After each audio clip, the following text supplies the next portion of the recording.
Broadcasting live from the Capital OTB studios, this is Racing Across America with Seth Merrow. We'd like to thank Woodbine for their sponsorship of this program and some of the other programming and events here at Capital OTB. Woodbine open now through December, featuring great racing, including the King's Plate coming up in August, Turf Champions Day with the Woodbine Mile in September, and much, much more. Woodbine Racing, great racing north of the border.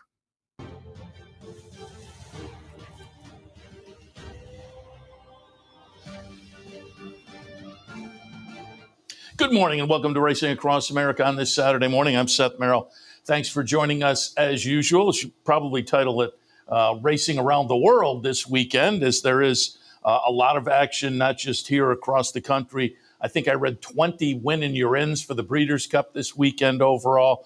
But in Europe, one of the major international races, the Arc, is tomorrow. And a little bit later on, we'll talk to Dick Powell. I always like to get Dick's opinion on racing overseas, either over in Asia, Hong Kong, or in Europe.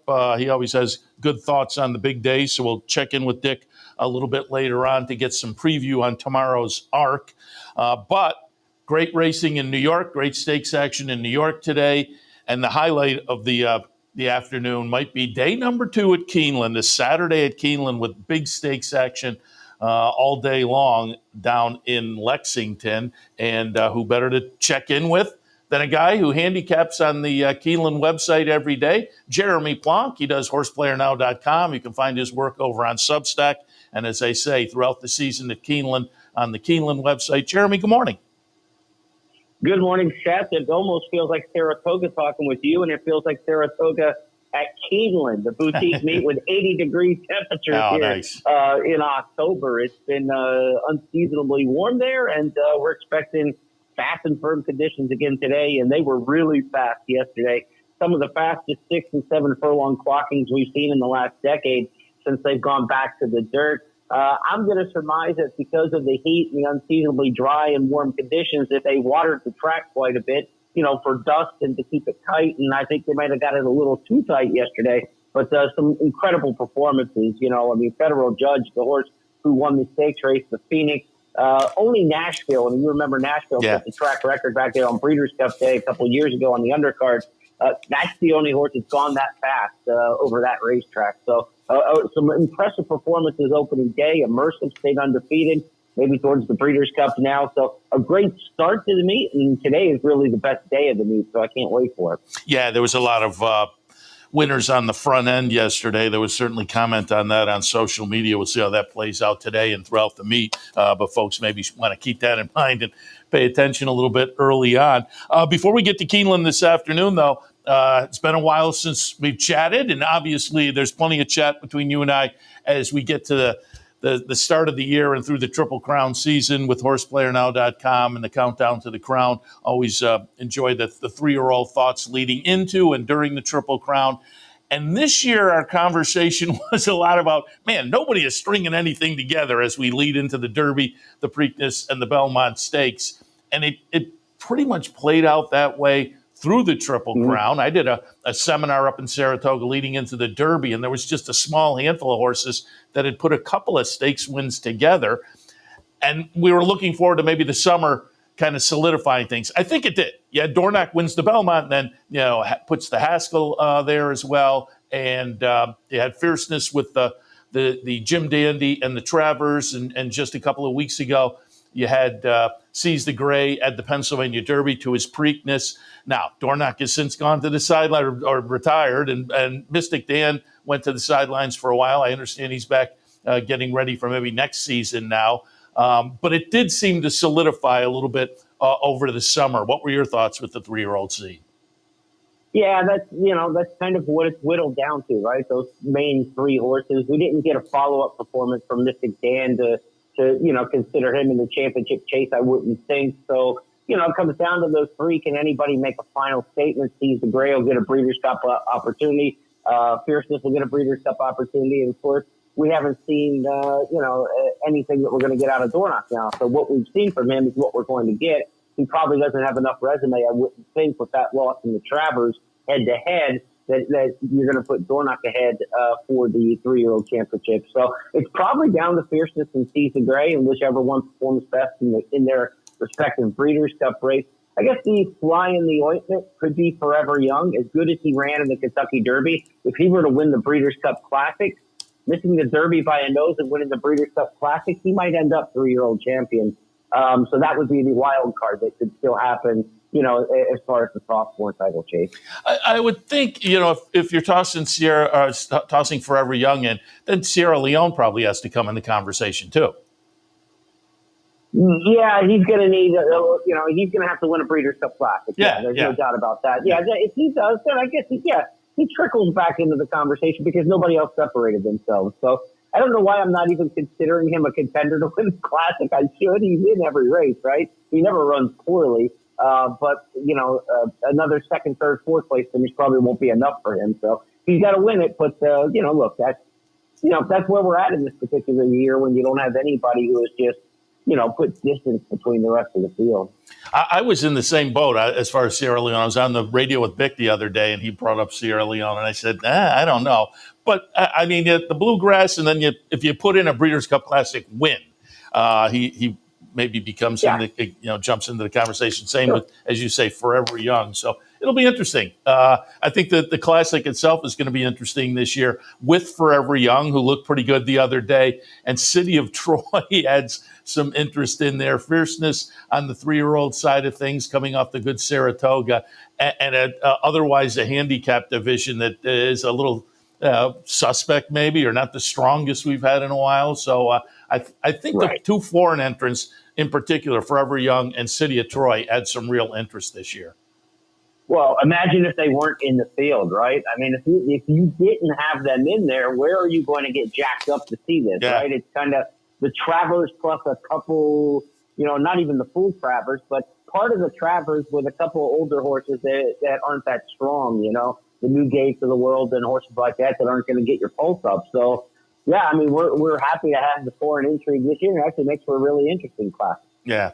All right, let's get to speaking of the Breeders' Cup. As I say, a lot of win and you're in races around the country today, and it is a great card down at Keeneland. And again, folks can find your selections on the Keeneland website. You also post over on Substack and beyond, but we'll get some of the thoughts going through the stakes at Keeneland, starting with race number 6 this afternoon, the Woodford Grade 2 event, $350,000 up for grabs for the 3-year-olds, going 5.5 on the grass. And looking at your selections, you're using one coming out of the same race that I'm using one. We're going to take a look at the Harvey Pack up at Saratoga. I love that they named one after Harvey Pack, because when I first got in the game, the whole flip the program, may the horse be with you, I still indelibly etched on my brain. But the Harvey Pack up at Saratoga. The winner's going to be Big Invasion, who was fourth, last week in Southern California in the Eddie D. Running second is going to be number 9, Our Shot, and number 6, Super Quest, runs third. I'm going to jump on Super Quest in here, the Mark Casse runner, close up third in this race we're watching. It looks like you're tilting towards Our Shot, the second place finisher, but give us your thoughts on the Woodford. Well, they both kind of have some similarities, right? I mean, they were right together in that same race, and they're both horses who have run well over this course in the past. They're both winners.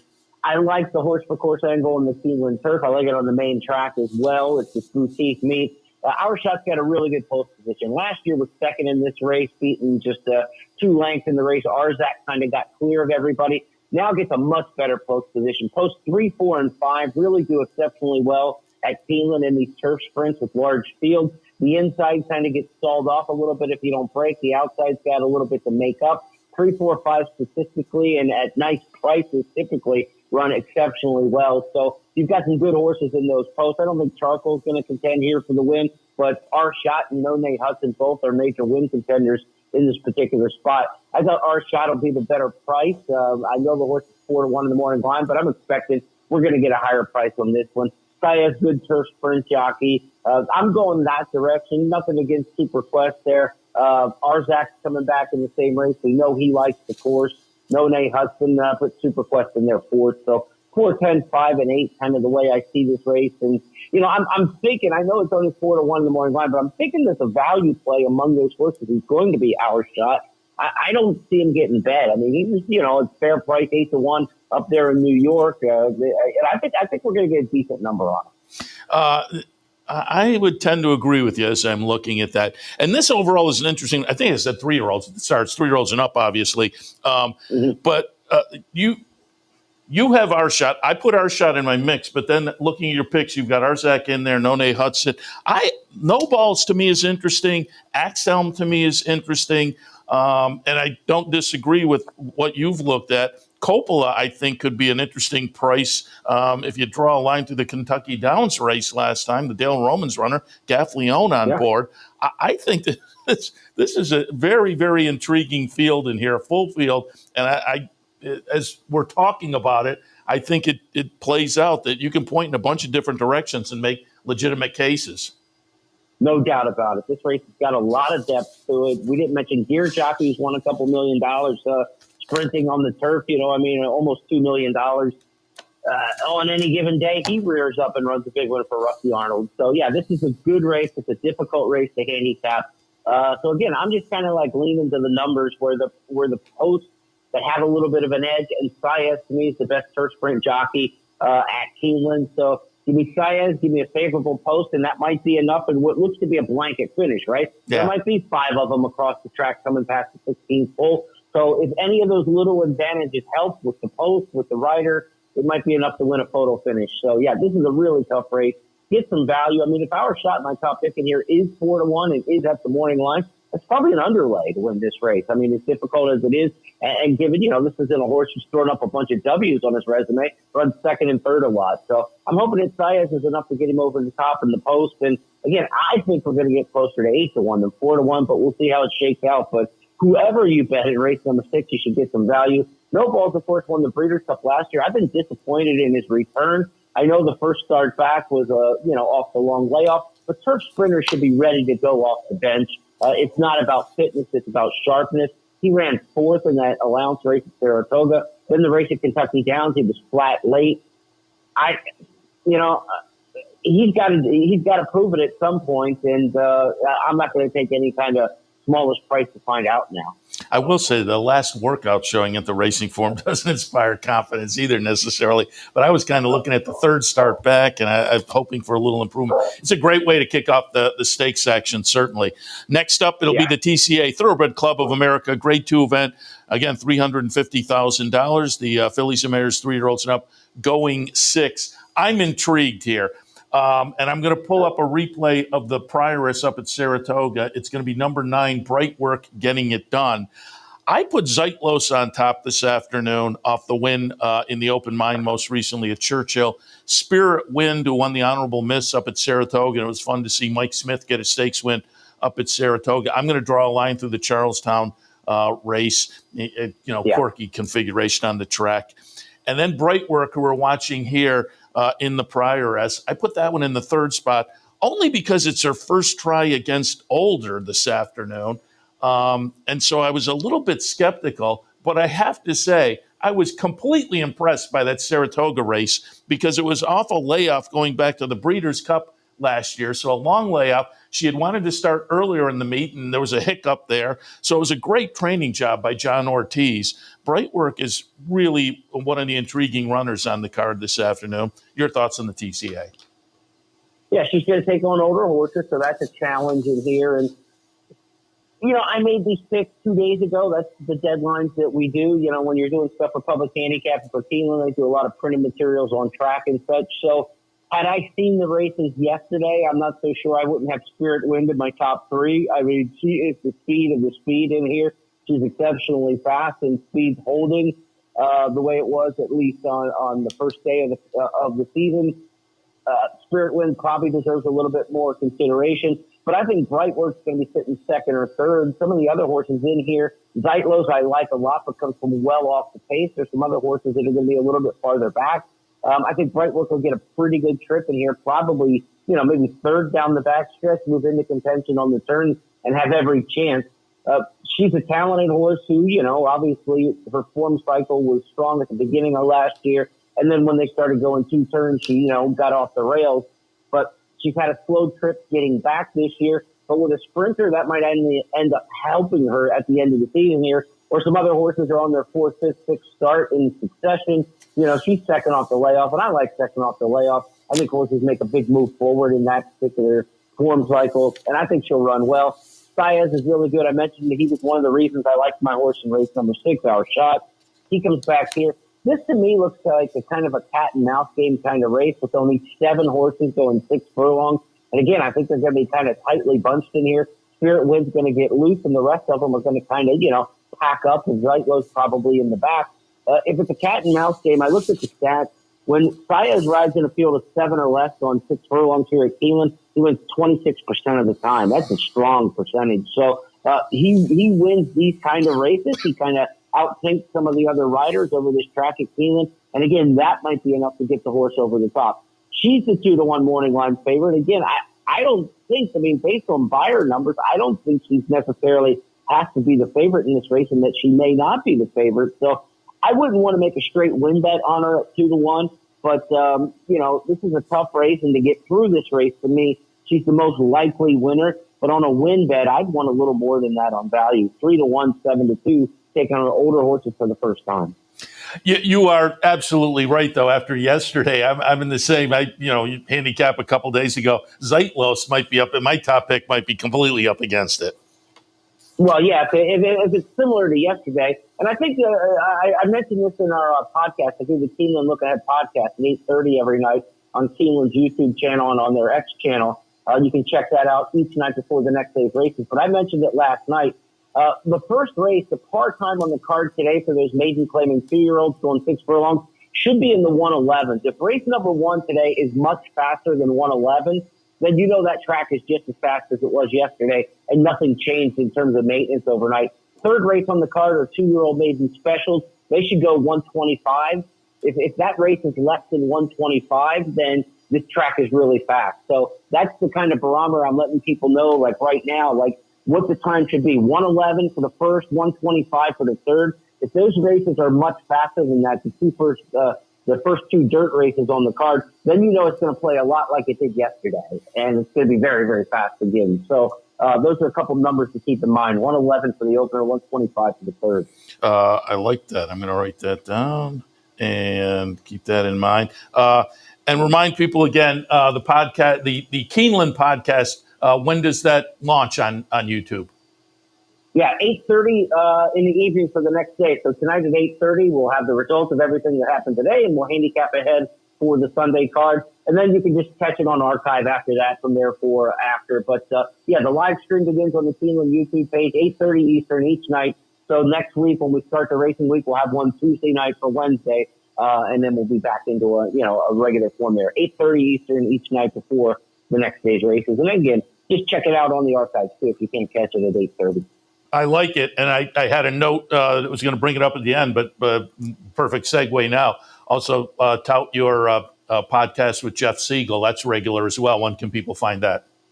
Yeah, Jeff Siegel and I do 2 podcasts a week. We do one on Tuesday called It's Official. That's a recap and kind of a hot topic, pardon the interruption kind of podcast. We do that on Tuesdays, and we record that Tuesdays around 2:30 Eastern. So it's usually ready by about 4 o'clock, and then after that, 4 o'clock or later on Tuesdays for It's Official. And then on Friday, we do one called the First Call Podcast, which handicaps stakes races for each and every Saturday. I get a lot of Jeff's opinions on that. The Friday podcast usually drops around 1 o'clock Eastern on Fridays. And again, you can catch those on our side. Horseplayernow has it on our X channel as well as on YouTube. I like it. All right, let's get back into the stakes action with the 8th race this afternoon, the First Lady. Grade 1 event, $750,000 for the fillies and mares going a mile on the turf.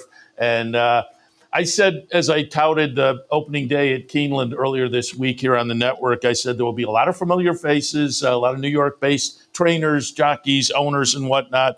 And certainly at Saratoga with these kind of turf races, we're familiar with Chad Brown having a contingent. He's got 4 in here. I'm tilting towards Gino Romantica, and I pulled up the First Lady from last year. Gino Romantica is going to be the number 1 horse in here. Comes off, this is, again, last year's First Lady, so she's the winner there. And she's going to come in this year off a second-place finish, a close-up second in the Boston Spa. Looking at your picks, you're looking towards Chili Flag, another Chad Brown runner. And given the disparity in the odds, you've got the other Chad Brown as compared to Gina Romantica. Morning line is 3-1 on mine, 6-1 on yours. And again, up in Saratoga this year, I know some folks who towards the end of the meet were just automatically playing the other Chad Brown, or maybe even the other Chad Brown. And so that's certainly not a bad angle. Egg Bullet or AG Bullet is interesting to me. White Beam, another Chad Brown runner. Walkathon for Ian Wilkes, I think, is a player off the win at Kentucky Downs last time. Give us your thoughts in the First Lady. Well, this race is the definitive race in the other Chad Brown angle, because Chad has won this race 6 years in a row, 7 times overall, Seth. Zero of those 7 winners have been the favorite. It's always the other Chad Brown in this race. It's one of the most amazing trends, stats, whatever you want when you look at Keeneland races. 6 wins in a row is very, very impressive in any stakes race, of course. But the fact that the public was not right about the winner in any of those last 6, or his 7th winner back in a couple years prior to that. So Gina Romantica did win this race last year. She beat an Italian who everybody thought would win, right? And Gina Romantica last year was 11-1 when she won this race. So the reason I took Chili Flag simply is I think she's going to be the bigger price. And, you're trying to split hairs here. These are very talented horses for Chad who have taken turns beating each other. You do not get Irad Ortiz on Chili Flag because he's riding New York on Saturday. So she gets a jockey change. I don't know if that's a good thing or a bad thing, but when you get Kyla Gaffleone riding, especially on the grass here at Keeneland, nothing wrong with that. So, I think with Irad, she probably takes a little bit more money. So, Tyler's the leading jockey at Keeneland, but he doesn't get bet like a leading jockey like an Irad Ortiz would, So maybe that'll help the price a point or two. White Beam, you can make a case from the outside. You lose Pratt, you pick up Giroux, another one. Practice set heavy nowadays, but Giroux, you might get another coin or two on the toes. Fluffy Socks, the other Chad Brown, the 4th one in here, has Frankie aboard, right? And Frankie's going to take a little bit more money than probably he should. He had 2 wins yesterday. I mean, there's no knock on Frankie or whatever, but people just like to bet him, right? So his horses are always going to be a slight underlay from what you would think he would get. So, all those things added up, I kind of think Chili Flag might be the overlay of the 4 Chads, and I'm leaning in that direction. But like you mentioned, Ag Bullet's got a big shot in here. We didn't mention Tarawa for Dermot Wells, one of the most legendary trainers in the history of European racing. I mean, he won with Tarnawa on the Breeders' Cup Turf here a couple years ago. He's brought horses to Keeneland in the past on very limited basis, but that he shows up with one here, you have to respect, even though just a Group 3 winner last out in Ireland. I wouldn't be surprised if Tarawa was a major contender in here. These races on the back half of the card today, I know you brought me in to talk about the stakes races because they're the ones that are most interesting. But to me, the best gambling races are early in the card for me where I have an opinion. These are tough. Yeah, It's like I wish I had a stronger opinion on some of these races, but I'm simply going to be watching the tote board a lot, right? I mean, I talked about Our Shot, the horse I liked in the first race we talked about. I'm hoping the price is higher than the morning line. Bright Work, same thing. I hope the price is higher than the morning line. My pick in this race is also very price sensitive. I'm leaning to, I could see myself going with White Beam in this particular spot. If White Beam gets to let go a much better price than Chili Flag, I would be on White Beam. It's price sensitive because I think these horses are really even chances in the way I rate how they might perform in this race. So you might as well get the better price if you think all other factors are pretty even. I can't disagree at all. And I didn't know what to do with the Euro.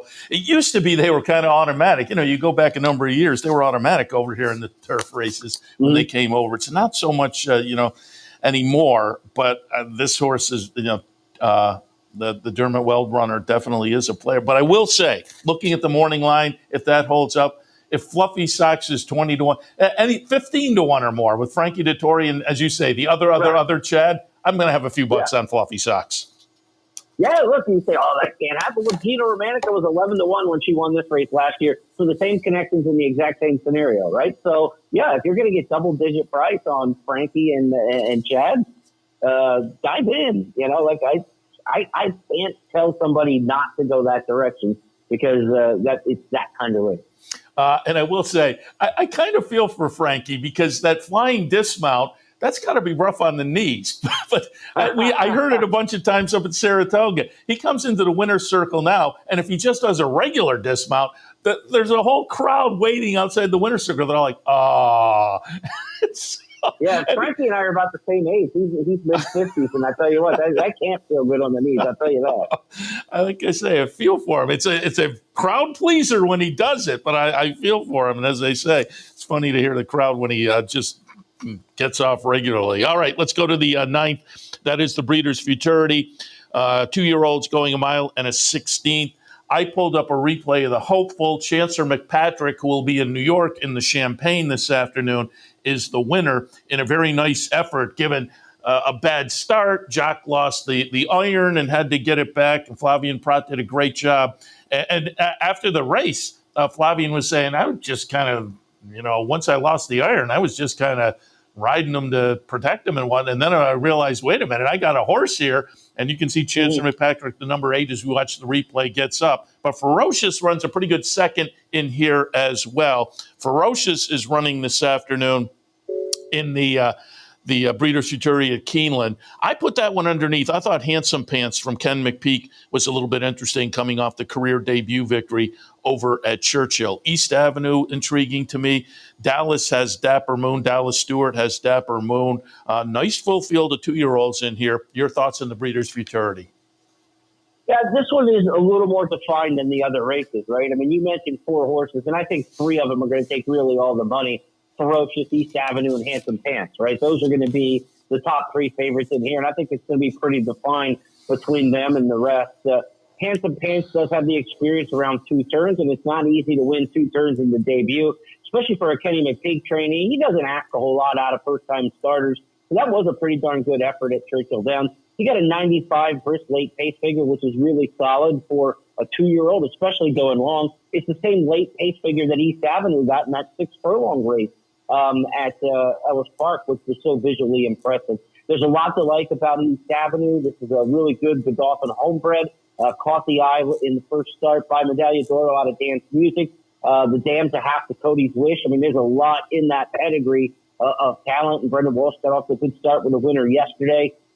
East Avenue, to me, is maybe the most brilliant horse in this field, but he's gone from 6 furlongs to 1 mile and a 16th, and that's a big switch up here. I look back in the history of this race over the last 9 years, 8 of the 9 winners prep at 7 furlongs or longer. We don't see horses make that big extension and have success in this race that often. A lot of 7 furlong winners who come out of the elongated debut sprint, but not those dashers like East Avenue will attempt to do. But I think talent-wise, East Avenue may have more talent than just about anybody in this field. Handsome Pants has the credentials around 2 turns, which you have to like. But to me, Ferocious is the horse to beat in here. 9 to 5, 8 to 5 in the morning line. I'm hoping I get a better price than what these lines are. But this is a horse who, in his 2 career starts, got a 102 brisk pace, late pace figure and a 98 brisk late pace figure. When I'm trying to project ahead to see which horses are going to handle the 2 turns, he's clearly had the best finishes in his 2 races. Ferocious is by Flatter, but Flatter did well sprinting, but Flatter's an AT Indy, and it's really the second half of the pedigree on this horse. On the Dam side, Midnight Loot, he had a lot of success sprinting as well, but he was bred to route, and he's had a real strong route influence. Remember, Midnight Loot was a 2-time Breeders' Cup sprint winner, but the reason was because he had a breathing issue, not that he physically couldn't go 2 turns. And so Midnight Loot's horses have been exceptional in dirt routes as a sire here at Keeneland over the years. We don't get a lot of horses sired by Midnight Loot anymore, but he's the Dam sire of the one Ferocious, and it makes me think this horse may be a horse for course and like it here at Keeneland. With the 2-year-olds this time of year, none of them have run at Keeneland in the past, so you don't really know which horses are going to handle the track and which ones won't. So pedigree kind of creeps into my handicapping a little more, and if I see a bloodline that has had success at Keeneland in the past, I kind of transpose that potential for horse for course over to those horses. It's not as strong of an opinion, pedigree-wise, as it would be if you actually saw it in the running lines, right? I mean, if a horse has run here twice and has a win in a second, they like the track. But this one may like it. And I'm just hoping we get a little bit better price on Ferocious. I'm pretty bullish on him. I think he could be a good one, and I think the winner of this race has a legitimate chance to go to the Breeders' Cup Juvenile as a serious win threat because I'm not impressed by what's in Southern California in the 2-year-olds. We'll see, the race, the American Pharaoh later in the day on Saturday, later today. I have not been that impressed with Chancer McPatrick, who's going to be strong favorite in the Champagne. The Breeders' Cup Juvenile is looking for a star. They don't have it yet, and it might come out of this race in the Breeders' Maturity. I will say ferocious, interesting in here, as you say, on the odds.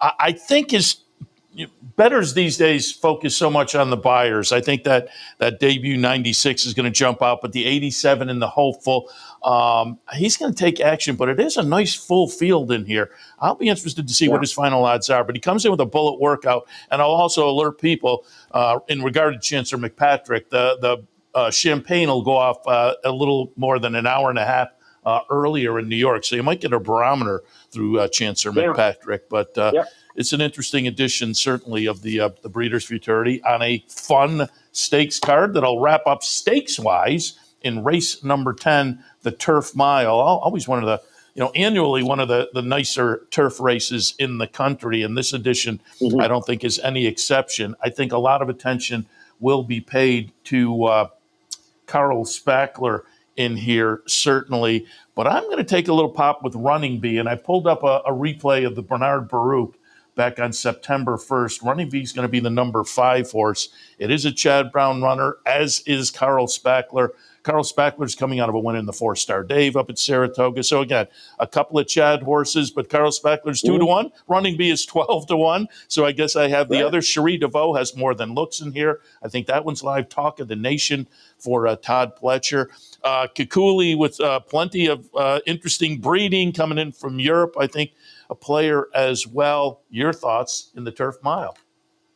Yeah, I had a hard time separating the American horses, and I ended up going with Kikuli in here because he's the half-brother to Frankel, the exceptional miler from a decade or so back.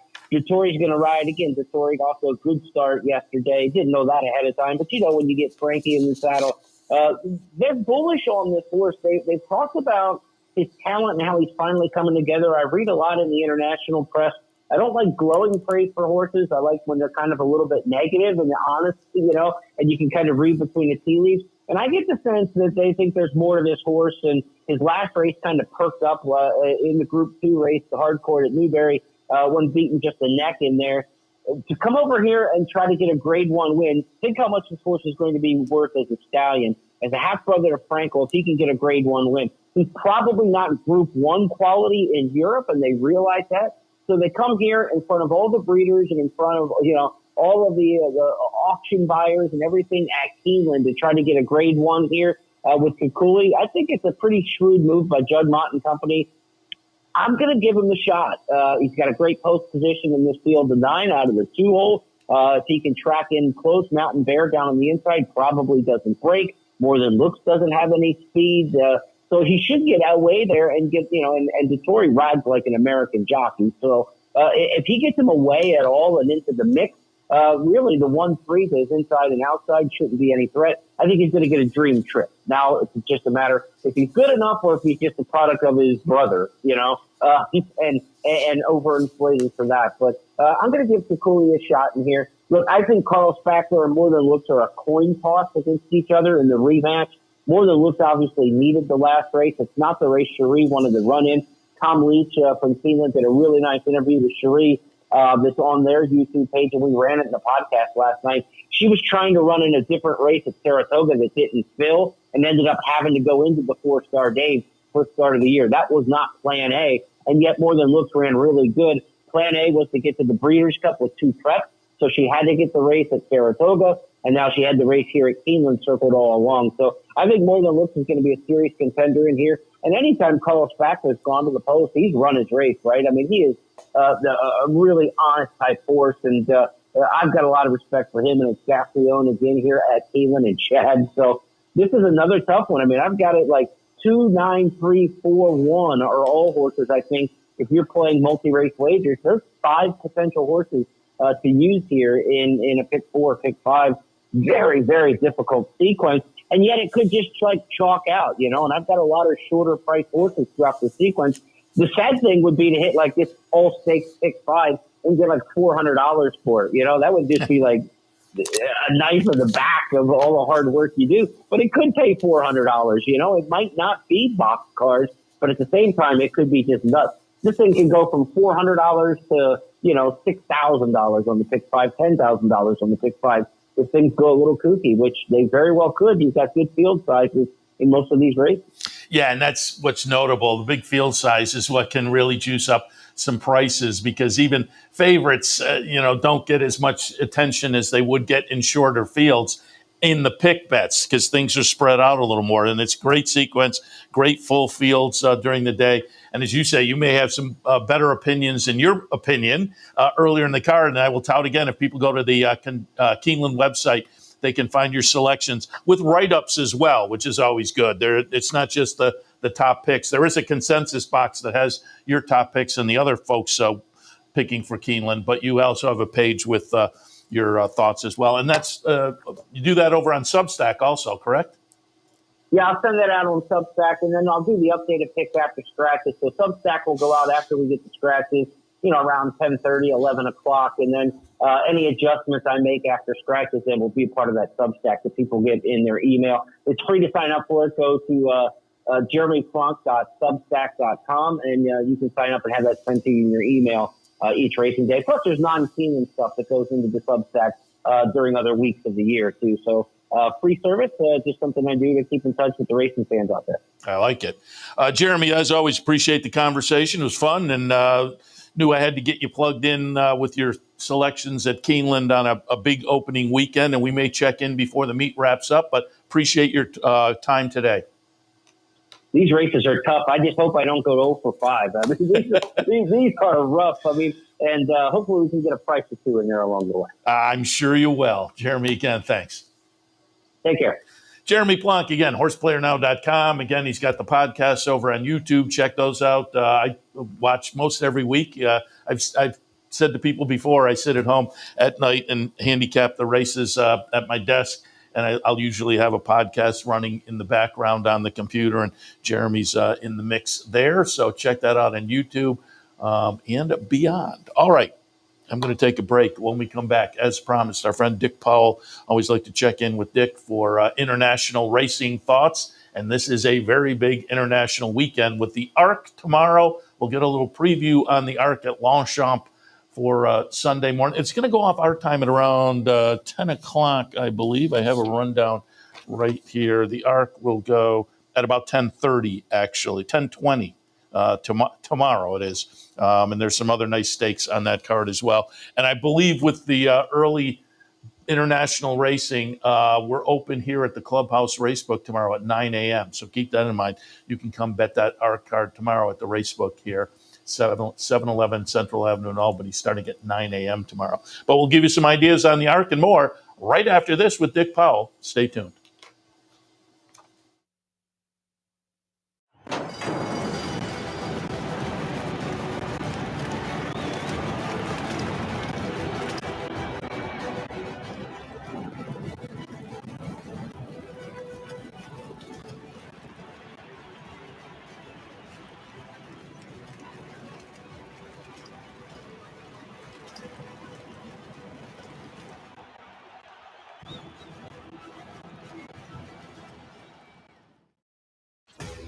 Sometimes it pays to go with the flow, to check your worries at the door, to reconnect with your crew, to follow the thrills and the flavor, to roll with it and see where it takes you, to enjoy every minute to its fullest, and to dance like there's no tomorrow. You can do that here at Rivers Casino and Resort Schenectady, where the good times flow. Birdstone is an outside front. They're coming down to the finish. Can Smarty Jones hold on? Here comes Birdstone. Birdstone surges past. Birdstone wins the Belmont Stakes. It's in front, but here comes High Chaparral. High Chaparral, the defending champ, to take it to Paul Brown. These two arch rivals head to head with Joe Hart bearing down on them. It's going to be a 3-horse photo finish to the turn. Here's the wire. Photo finish. Welcome back to Racing Across America. And as I said at the top of the show, today's version should be called Racing Around the Globe because it is a big international weekend with the Arc de Triomphe tomorrow in France. We will open early here at the Clubhouse Racebook, 9 a.m., so you can jump in and play that card. The Arc itself goes off tomorrow morning around 10:20 a.m. And who better to talk with about international racing than our friend Dick Powell? Always has good opinions on races, not only over in Europe, but also in Asia as well. Dick, good morning. I haven't been there in a while. I was thinking today, when was the last time I was at the Arc? It's probably been 12 years, maybe. So I gotta get back on the stick here. Is it worth the trip? It's the greatest weekend of racing in the world. They start today. They have a ton of races today. Lots of Breeders' Cup horses that you'll see, today and tomorrow running at the Breeders' Cup. The timing works out perfectly. The track is great. Paris, obviously, I don't need to sell Paris. And it's just phenomenal, the quality and depth and the international flavor. But it's literally people from all over. I like the trip you made. This is going back a ways probably too, but you did the quick turnaround Melbourne Cup to Breeders' Cup. Yeah, that was cool. It worked out that was the year when the Melbourne Cup was early. So I was able to stay for Thursday, which is Oaks Day, and then left Thursday, got into LA Friday night, and got to see Zenyatta win the Breeders' Cup Classic at Santa Anita on Saturday. So yeah, that worked out. That's a pretty good week, definitely.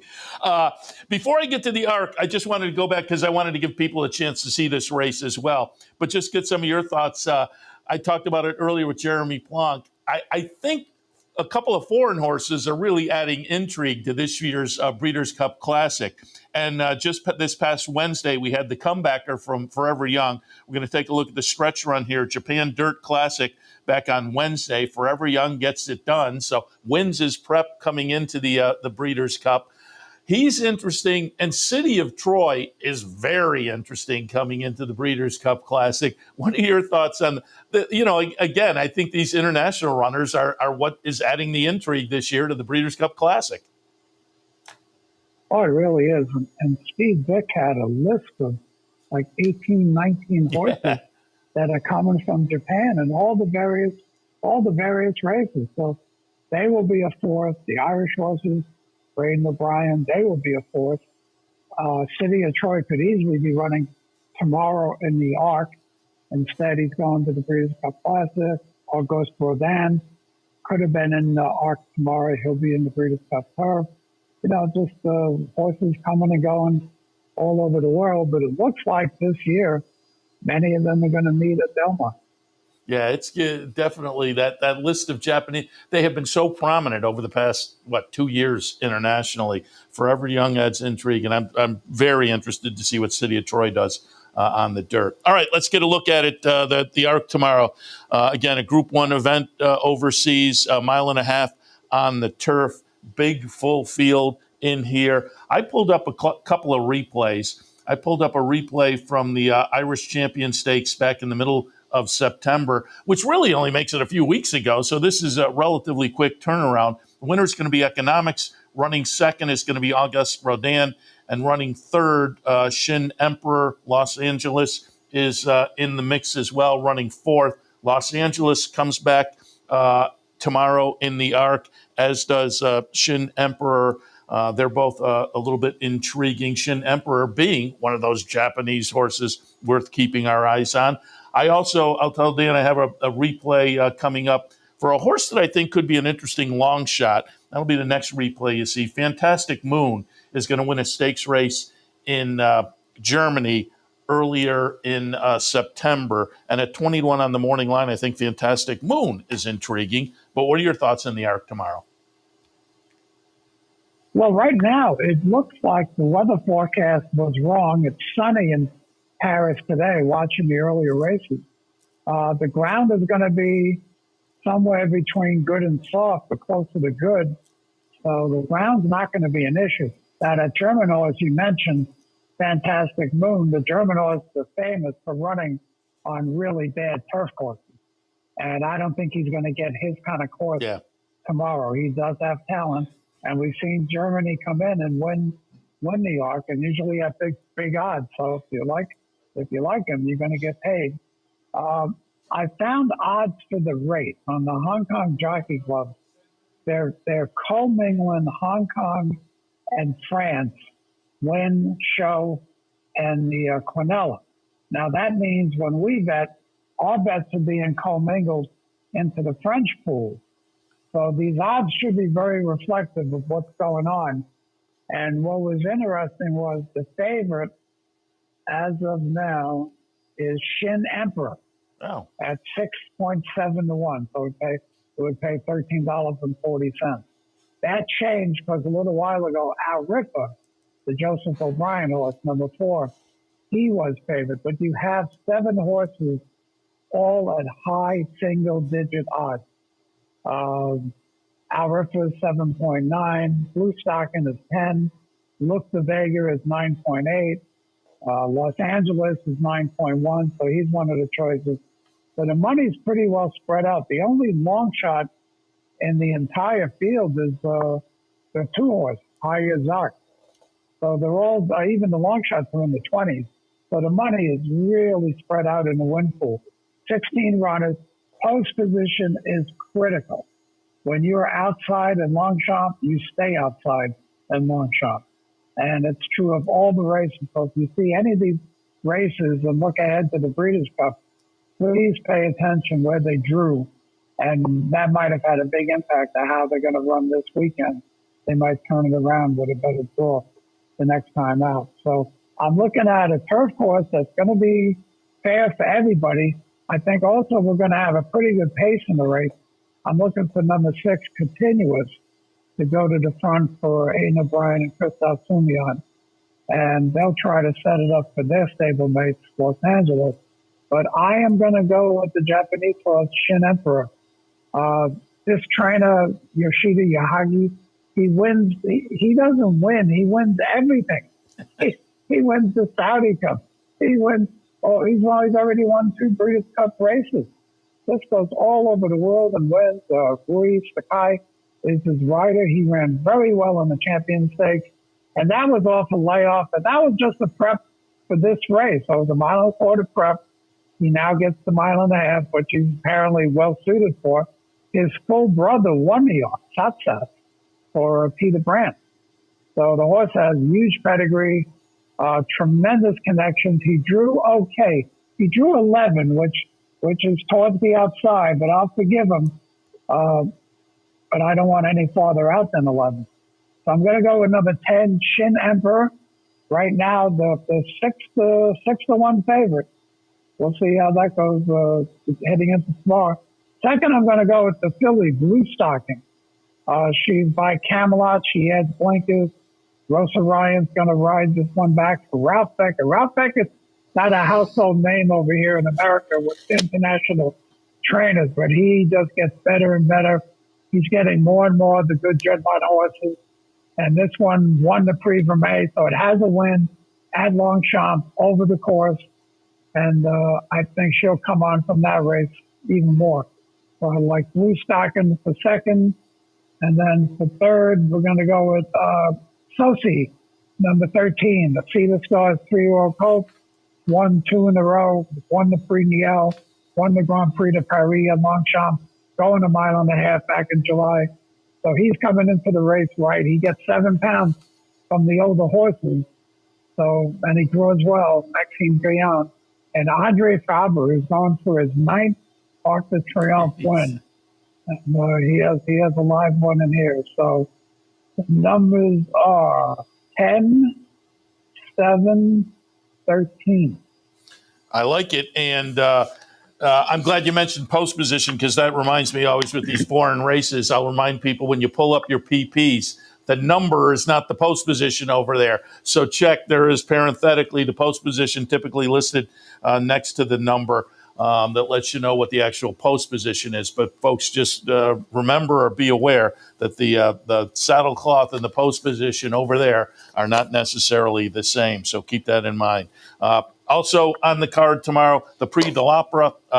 This one, there are some ladies in the Arc, but this one is just for the fillies and mares. They're going to go 1.25 miles. Again, it's another nice field. The 7-horse, I'm not even sure how to pronounce that. Ylang, for Aidan O'Brien is interesting. Friendly Soul, a George Strawbridge runner over in France. Fallen Angel, Content for Aidan O'Brien looks interesting. Fun field in the Prix de l'Opera. How'd you see that one? I got some big prices in this one. I'm going with number 8, Start of Day. Won 3 in a row. Began the year at a minor track in France. Then went to Chantilly, won an allowance race there, going 1.25 miles. Went to Vichy, which is a regional track, but it was a pretty good size race. Won easily there, and then was a good second behind Males at Longchamp, going 1.25 miles on soft ground. So I think at the 1.25 miles, she's improving. She gets in, draws the rail, and you'll see when they turn for home, there's going to be a cutout. So in other words, you're on the rail, you look like you're boxed in, and then all of a sudden there's going to be an opening to an inner rail, and it's maybe 3-4 meters. So even if she's bottled up, she'll be fine in the stretch. But I think at the price, an improving horse at the price this time of year, no problem. So we're going to go with number 8, Start of Day. And second, another long shot, number 4, Hanalia from the Aga Khan. Johnny Murder trains this one on Island. Is in really good form. Was second in the Snow Ferry, 2 back, won a Group 2 at the Curragh, going 1.25 miles. So that's today's distance. So she had success. That's today's distance. She's by my favorite, See the Stars. Another one looks like getting better and better as the year has gone on. And the Aga Khan has a big stable right outside of Paris or Chantilly. He always has well-meant horses for Arc Day, and this looks like one of them. So 8 and 4. And the third horse will go at Content. Might be the last Galileo Group 1 stakes winner. Won the Yorkshire Oaks last time out. Going 1.5 miles, Aidan O'Brien and Christoph Sumion. I'm leaving out the favorite. That Ling Ling is the 3-1 favorite right now. Ryan Moore, Aidan O'Brien, Frankel. There's all sorts of things to like about it, but not crazy about the price. And I think some of these slowly developing horses are hitting their peak at the right time of the year. I like it. 15-1 and 15-1 for your top 2 in there in the Prix de l'Opera. And again, we'll be on the air tomorrow while some of those races are going. We'll remind people then of your selections. Dick, before I let you go, I'm going to tout. You're usually on with Bick on the radio on Wednesdays. I'm on later on Wednesday, and by the time I roll around, he's touting how well your pick 3 selections did in Hong Kong. And I will tout people to tune into Bick on Wednesday mornings and check out your picks at Hong Kong, because they seem to do very well. It was a couple weeks ago I was on, and it was a nice little play in the pick 3. But then Bick mentioned something. I didn't realize this, but is this correct? They have a consolation in the pick 3. If you win the first 2 legs and your horse runs second in the last leg, you still get paid off. Yes, or you can get paid off for both. You can run 1, 2, and hit both of them. What they do is the console is the last leg of any multi-race leg. So whether it's a double, pick 3, whatever's available. And if you run 1 or 2, the winner gets 85% of the pool. The second place horse gets 15%. Well, the other day, the second place horse was 65-1. So it was way higher proportionally than the winner. So the consolation paid higher than the winner. So my advice is always do not single the last leg. I like that. Yeah, just don't do it. Don't do it. You can pull down a couple. I did not realize that until we were talking about it the other day. But again, nice work with the Hong Kong selections there. And I think a lot of players, it seems like, as I watch social media, Hong Kong has become more and more popular over the last few years, and I've said it for years now. You look at that Hong Kong website, the information they put out, it's not just American racing around the world could look at Hong Kong and what they do and take some lessons. Well, and like in a couple of weeks, we're going to have a whirlpool for British Champions Day. And I'll use the Hong Kong website for most of my handicapping because they have everything I need and it's all laid out perfectly. And then when it's a whirlpool, the pool is going through Hong Kong, so they'll have, the early odds 24 hours out. Like, in fact, tonight, the Chatin's running tonight. And that they already have odds out on all the races. It'll be the bets are made in real time. So it just gets adjusted every 30 seconds right up until post time. So you don't need a morning line. You can just go to this the day before, the night before, and get actual odds, which are way closer than a morning line could ever be. And it just gives you just a tremendous head start, especially, the races might be on in the middle of the night. So a pick 3 or something like that is just a great bet to make the bet, go to sleep, wake up in the morning, put on the replay. Yeah, I like it. And as I say, if people have never checked it out before, go to that Hong Kong Jockey Club website. There is the native language, then there's the English version, but they're essentially the same. They're just in different languages, but the information is absolutely, it's what everybody should shoot for. Dick, as always, appreciate the thoughts. We will certainly, as I say, replay that or repeat the picks tomorrow as we're sitting in here and races are going off live. But we appreciate the thoughts this morning and good luck tomorrow. All right, Seth. Take care. Appreciate it. Dick Powell, again, always like to reach out to Dick when there's a big day internationally. And there is this week, again, there's some nice races at Longchamp today as well. But tomorrow, the Arc, clearly one of the top international races every year. And this year will be no exception. All right, I'm going to wrap things up. For the morning edition, we'll be back in about an hour and a half or so, a little bit more than that, because we do have an early. About an hour. We have an early. We're on early because they're starting early. So we will be back in about an hour and a half or so for OTB Live for Saturday afternoon. Belmont and Aqueduct gets off a little afternoon today, and that's why we're starting early, so we can get in the pregame show. I would expect the NYRA pregame show will probably kick off. They're usually about an hour and a half ahead, so 10:30-ish for the NYRA pregame, and that's why we wanted to be on early this morning. Early start at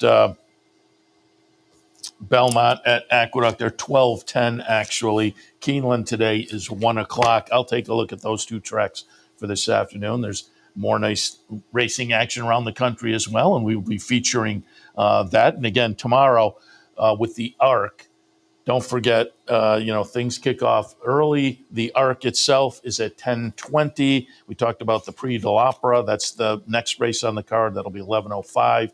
So again, we'll feature those races. But if you'd like to come down here to the Clubhouse Racebook with that Arc card and the early start, we open tomorrow at the Racebook at 9 a.m. So keep that in mind if you want to join us for a little French action. Maybe have some French toast before you come down, and so you get in the mood. I don't know if that gets you in the mood.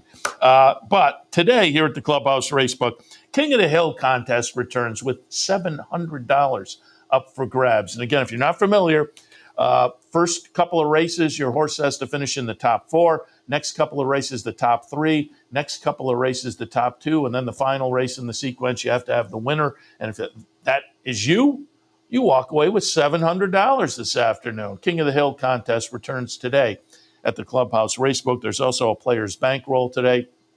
Come on in and see if you can get on the bankroll team. You pop in $25 if you make the team, and OTB puts in a little chunk. And then the players get a chunk of change. Each player will get a race to play with some money to play into it. At the end of the day, everybody on the team splits up the winnings. So it's a lot of fun. Players Bankroll. 2 nice promotions here today. King of the Hill and Players Bankroll. Clubhouse Racebook, 711 Central Avenue in Albany. That's the same spot that every Sunday throughout the NFL season you can enjoy football Sundays. Maybe win some prizes. Watch all the games, play all the horse racing action as well. We have all the games on our sports screens at the far side of the Clubhouse Racebook. So come on in and enjoy it. get a little lunch at Black Bear. I always give the thumbs up to the French dip. They do a great job with that. Enjoy football and racing every Sunday throughout the NFL season right here at the Clubhouse Racebook, 711 Central Avenue in Albany. All right, going to wrap it up for this Saturday morning. I didn't really, we kind of alluded to it, but let me just give you a little update. We went through the stakes at Keeneland, but again, it's a nice stakes day in New York as well. It'll kick off stakes-wise in the 5th race with the Jockey Club Derby Invitational. As the name suggests, 3-year-olds on the grass, completing that sequence of the Saratoga Derby and the Belmont Derby, of course, Belmont Derby, Saratoga Derby, and then the Jockey Club Derby completes the sequence this afternoon. Belmont Turf Sprint is also today down at Belmont Park. The Frazette for the 2-year-old fillies. And again, these races, like the races at Keeneland, will have Breeders' Cup implications. The Champagne with Chancellor McPatrick coming out of the win in the Hopeful.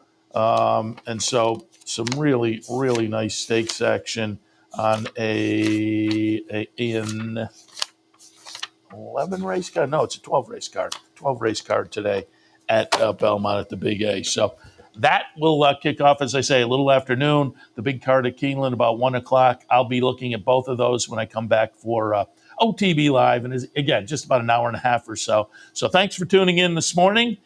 Gear up. Big day of racing ahead. We'll be back this afternoon. We'll see you then. What if there was a way to become a better horse player, to have a better knowledge of the game, to be more successful? What if there were a way to take what you've learned, what you know, and make better decisions, better choices? In horse racing, knowledge is a powerful tool. Race results and replays, past performances and live streaming, wagering from all your digital devices. Capital OTB. Become a better horse player.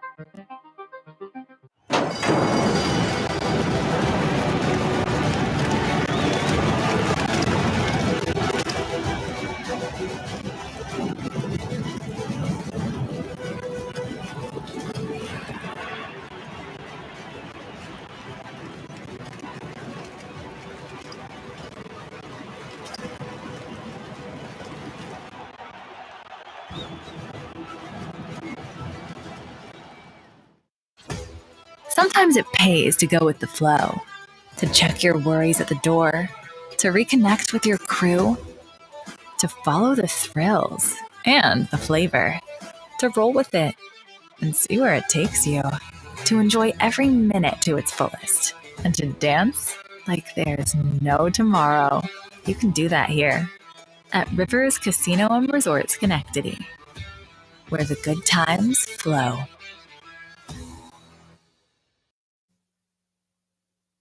We'd like to thank Woodbine for their sponsorship of this program and some of the other programming and events here at Capital OTB. Woodbine open now through December, featuring great racing, including the King's Plate coming up in August, Turf Champions Day with the Woodbine Mile in September, and much, much more. Woodbine Racing, great racing north of the border. You're watching OTB TV, a service of Capital Off-Track Betting.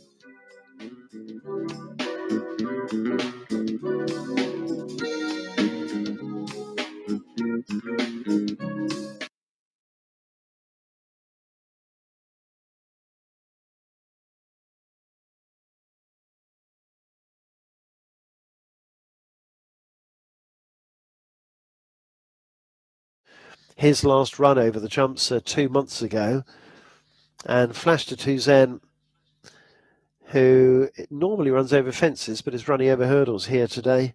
Hasn't run over hurdles actually since 2021, so it isn't easy to rate. And overall seems to be a better chaser than he is a hurdler, but they're trying to take advantage here of his better handicap mark over hurdles and try and pick up one of these instead, because he's gone up in the weights over fences because he's a little bit better at that. Mossy Fence largely out of form. Matt Gilloni So in decent enough form, actually. Got one tip amongst the experts today. Let's find out how they get